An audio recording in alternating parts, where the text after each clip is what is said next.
உன்னை பெரிய நினைச்சாதான் எனக்கு மனசு கஷ்டமா இருக்குது. உன் மேல எறும்பு கடிக்காதபடி கண்ணுங்கருத்துவா பாத்துக்கிட்டேன். ஏதோ கொல்லம் பற்ற ஒண்ணு இருக்குது, அதை வச்சுட்டு நீ புத்திசாலியா பொழைச்சுக்கோ. அது மேல கடகடை இருக்குன்னு பாத்தியா? அதெல்லாம் ஒண்ணு இல்ல. ஐயோ அது இல்லைங்க அத்தை. அத்தை நீங்க இங்கே இருந்துருங்க, நான் சம்பாதிச்சு போறேங்க உங்களுக்கு. என் தங்கம் அது ஒண்ணு போறா என் கண்ணு. ராசா இந்த வீட்டுக்குள்ள இருக்கிறப்போ எங்க பார்த்தாலும் அவர் இருக்கிற மாதிரியே நினைவா இருக்குது. அதனாலதான் நான் நிம்மதியை தேடி எங்க அண்ணன் வீட்டுக்கு போறேன். பத்துமா கண்ணா? பத்துமா? சரிங்க அத்தை.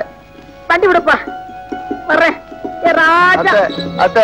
ஊருக்கு போறது மறக்காம கர்தாசி போடுங்க அத்தை. நான் உங்களுக்கு மணியாடு அனுப்பிச்சு வைக்கிறேன். போடுறப்பா, மறக்காம கர்தாசி போடுங்க அத்தை. உடம்ப பாத்துக்கோ முருகா. ஏனுங்க பணத்துக்கு ஆசைப்பட்டு என்ன காரியம் செஞ்சுட்டவே? என்னங்க சொல்றீங்க? எங்க அண்ணனையே போலீஸ்ல புடிச்சு கொடுத்துட்டே. சம்பு உங்க அண்ணனுங்களா?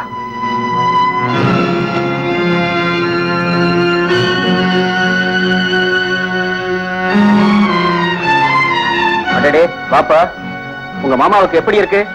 நான் போறதுக்குள்ள ஒரு போயிட்டா இருக்கு. இந்த நீங்க கொடுத்த பணம் எதுக்கு திருப்பி கொடுக்குற? இத வச்சுக்கிட்டு ஜம்பு விட்டுருங்க. சிரிக்கிறீங்க, இவனுக்கு அழுகா வேணுங்க. இந்த நீங்க கொடுத்த பணத்தை வச்சுக்கிட்டு ஜம்பு விட்டுருங்க. முருகா, உன்னை நினைச்சா பரிதாபமா இருக்கு. ஜம்பு அப்படி எல்லாம் விட முடியாதுப்பா. முடியாது. புடிச்சு கொடுத்த பணத்தை கொடுத்தீங்க, இப்ப பணத்தை கொடுத்தா விட்டுருங்க. அது எப்படிப்பா முடியும்? ஜம்பு ஏற்கனவே ஒரு குற்றவாளி, அதோட போலீஸ்ல இருந்து தப்பிச்சு வந்திருக்கிறான். அப்படியெல்லாம் சொல்லாதீங்க, அவன் ரொம்ப நல்லவனுங்க. சரி சரி, உன் மனசுப்படி அவன் நல்லவனாவே இருக்கட்டும். ஆனா இப்ப கேஸ் நடந்துகிட்டு இருக்கே, தப்பு செஞ்சிருந்தா தண்டனை கொடுப்பாங்க, நல்லவனா இருந்தா விட்டுருவாங்க, அவ்வளவுதானே?